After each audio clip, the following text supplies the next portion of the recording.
नमस्कार. आज आपण पिढी म्हणजेच जनरेशन याविषयी थोडक्यात पाहणार आहोत. आई वडिलांची एक पिढी, आजी आजोबांची एक पिढी आणि नातवंडांची एक पिढी. अशा 3 पिढ्या जेव्हा एकत्र असतात, तेव्हा त्यांच्यामध्ये वैचारिक मतभेद हे आपल्याला पाहायला मिळतात.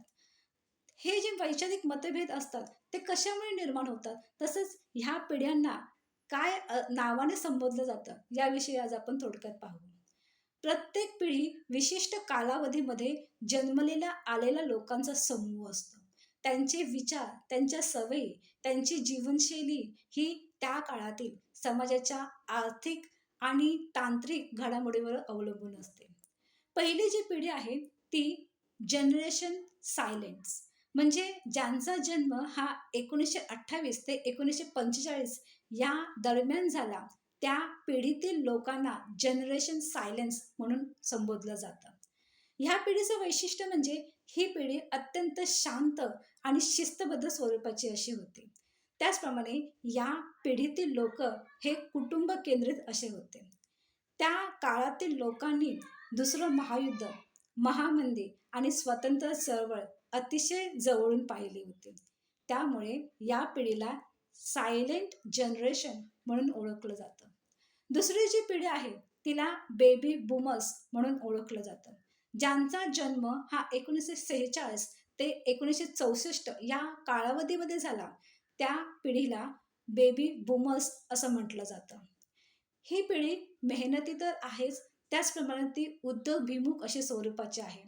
सामाजिक बदलांमध्ये तिने सक्रिय भाग देखील घेतलेला आहे. ह्या पिढीचं वैशिष्ट्य मध्ये स्वातंत्र्यानंतरचा जो काळ आहे तो या पिढीने अभिनवला. त्याचप्रमाणे शीतयुद्ध जी झाली आहेत, तसंच दूरदर्शनचा जो उदय झालेला आहे तो या पिढीने जवळून पाहिलेला आहे. त्यानंतरचं तिसरे आहे जनरेशन एक्स, ज्यांचा जन्म हा 1965 ते 1980 या काळामध्ये झाला. त्या पिढीला जनरेशन एक्स असं म्हटलं जातं. ह्या पिढीतील लोक हे स्वतंत्र विचाराचे तसेच तांत्रिक ज्ञान अवगत झाल्यामुळे व व्यावहारिक अशा स्वरूपाची ही पिढी आहे. ह्या पिढीत महत्त्वाच्या घटना म्हणजे संगणकाचा झालेला उदय आणि भारतामध्ये जे उदात्तीकरण झालं ते या पिढीने जवळून अवलंबलं आहे. तसंच ह्या पिढीच्या काळामध्ये संगणकाचा उदय झाल्यामुळे या पिढीतील लोकांना बेरोजगारीला सामना द्यावा लागला नाही. त्यानंतरची पुढची पिढी आहे मिलेनियल्स जनरेशन, ज्यांचा जन्म हा 1981 ते 1996 या कालावधीमध्ये झाला. त्या पिढीला मिलेनियल जनरेशन असं संबोधलं जातं.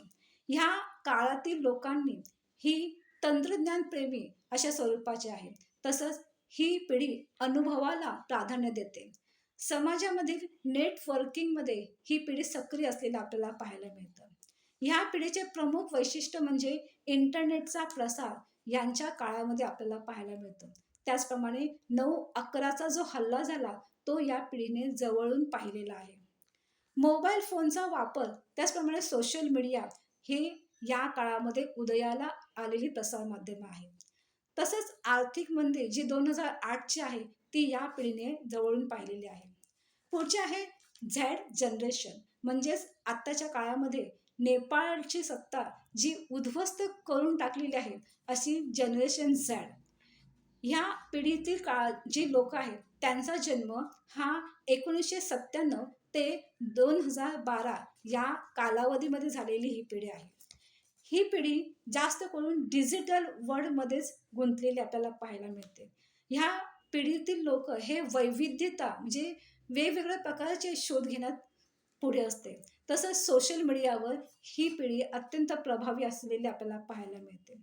मानसिक आणि आरोग्याविषयी ही पिढी जागरूक असलेली आपल्याला पाहायला मिळते. आणि आत्ताची पिढी म्हणजेच त्याचप्रमाणे ह्या पिढीतील लोक हे टिकटॉक, इंस्टाग्राम आणि कोविड-19 हे त्यांनी जवळून अनुभवलं आहे.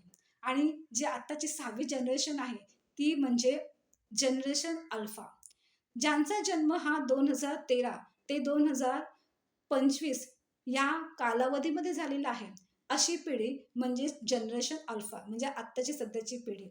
आणि ह्या पिढी ही सध्या AI याचा तांत्रिक मार्गाचा अवलंब करणारी ही पिढी आहे. त्याचप्रमाणे शैक्षणिक सुविधांमध्ये ही पिढी तंत्रज्ञानाचा मोठ्या प्रमाणावर वापर करताना आपल्याला दिसते. ही जी माहिती आहे ती तुम्हाला कशी वाटली? धन्यवाद.